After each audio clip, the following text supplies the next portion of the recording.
Ce que personne ne mange, ni nous, ni nos animaux, trouve encore preneur. Ça, c'est le travail de Bruno.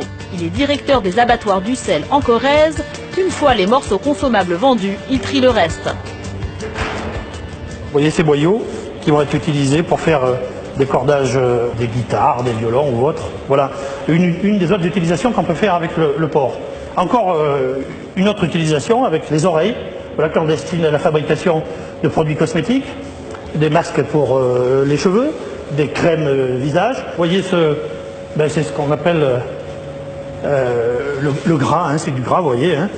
Je vous fais noter l'aspect gras et très tendre de cette partie du porc et qui se destine à fabriquer le rouge à lèvres. Le rouge à lèvres que ces dames utilisent grassement et qui vous permet, lorsque vous vous embrassez, d'avoir un porc entre vous.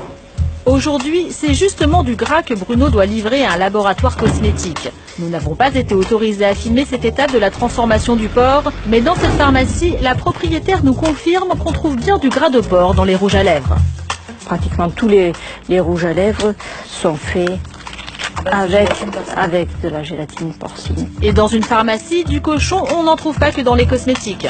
On trouve des médicaments à base de porc, soit le médicament en lui-même, soit l'enveloppe du médicament qui est composée de gélules.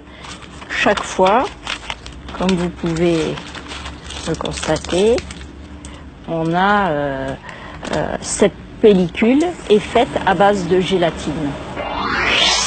Si vous ne mangez pas de porc pour des raisons religieuses, pas de panique. Gabriel Elfassi est rabbin en banlieue parisienne. Il est très clair, quelle que soit la religion, quand il s'agit d'un médicament, il n'y a aucune interdiction. Toute religion qui se respecte se doit de soigner ses malades.